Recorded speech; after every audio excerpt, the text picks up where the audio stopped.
देखो जैसे ये क्वेश्चन हमें करना है, ये अपने आप में क्वेश्चन नहीं बल्कि एक स्टैंडर्ड रिजल्ट भी है, इसको याद रखो।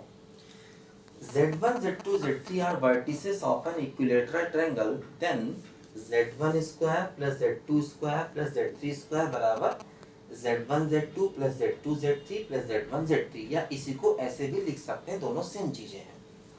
मतलब अगर हम इसको एलसीएम लेके सिंप्लीफाई करें ना तो अपने आप ही यही आएगा, है ना, दोनों सेम बातें हैं, है ना। अगर हम देखो जैसे ये रिजल्ट है ना, 1/Z1 minus Z2, 1/Z2 minus Z3, 1/Z3 minus Z1 बराबर 0 है।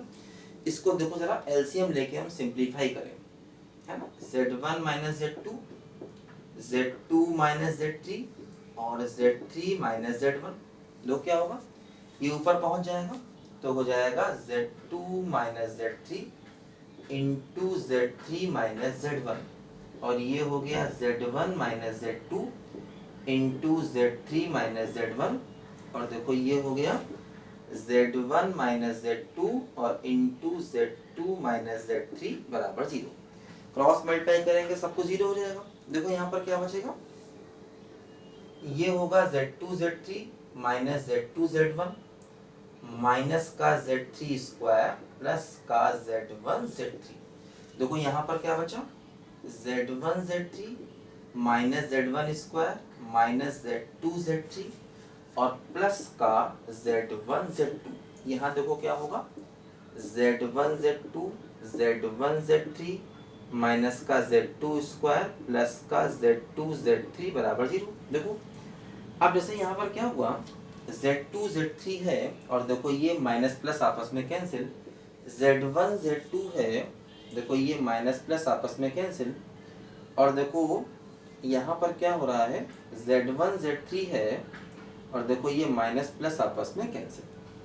अब दो क्या क्या बचा, Z1 Z2 Z2 Z3 और Z1 Z3, है ना, और ये टर्म देखो माइनस के बचे, इनको उधर ले लेंगे तो क्या आ जाएगा, Z1 Z2 Z2 Z3 Z1 Z3 बराबर क्या हो गया, Z1 स्क्वायर Z2 स्क्वायर और Z3 स्क्वायर। देखो यही हमारा रिजल्ट यहाँ से प्रूफ हो गया, है ना। तो ये दोनों सेम चीजें हैं।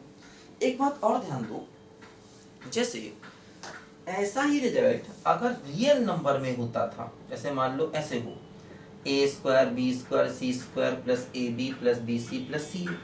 अगर मान लो A B C real number है, मान लो अगर A B C real number है और ऐसा रिजल्ट अगर रियल नंबर में होता था तो हम लोग क्या करते थे, ध्यान दो, तो हम लोग इसको ऐसे करके एक तरफ लाते थे, minus A B minus B C minus C A, 2 से करते थे डिवाइड, और देखो 2 से इसको हम करते थे मल्टीप्लाई, है ना, 2 से करते थे डिवाइड और देखो 2 से इसको हम करते थे मल्टीप्लाई।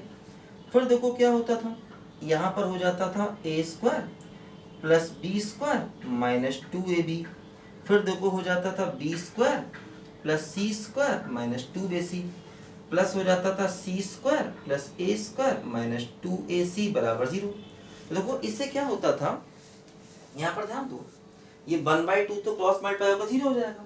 देखो ये हो जाएगा a माइनस बी का होल स्क्वायर, फिर देखो ये हो जाएगा b माइनस सी का होल स्क्वायर, फिर देखो हो जाएगा c माइनस ए का होल स्क्वायर बराबर 0।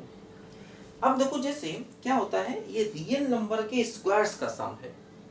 जैसे अगर मान लो रियल नंबर्स के स्क्वायर्स का सम 0 है ना, मान लीजिए अगर x y z real number हैं और उनके स्क्वायर्स का सम 0 है तो एक ही पॉसिबिलिटी है कि तीनों टर्म अलग अलग 0 होने चाहिए। तो यहाँ पर भी देखो ये सब रियल नंबर है, इनके स्क्वायर्स का सम 0 है, तो a माइनस बी भी 0 होगा, b माइनस सी भी 0 होगा और c माइनस ए भी 0 होगा। मतलब a बराबर b हो जाएगा और b बराबर c और c बराबर a हो जाएगा।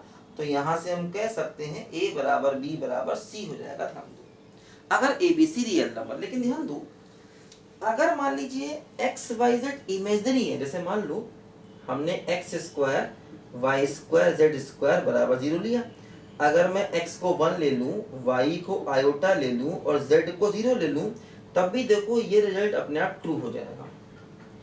एक्स स्क्वायर मतलब 1 स्क्वायर, आयोटा स्क्वायर मतलब -1, तो तब भी रिजल्ट सही आएगा। मतलब अगर एक्स वाई जेड इमेजनरी है और उनके स्क्वायर्स का सम 0 है तो उनका इंडिविजुअली 0 होना जरूरी नहीं है।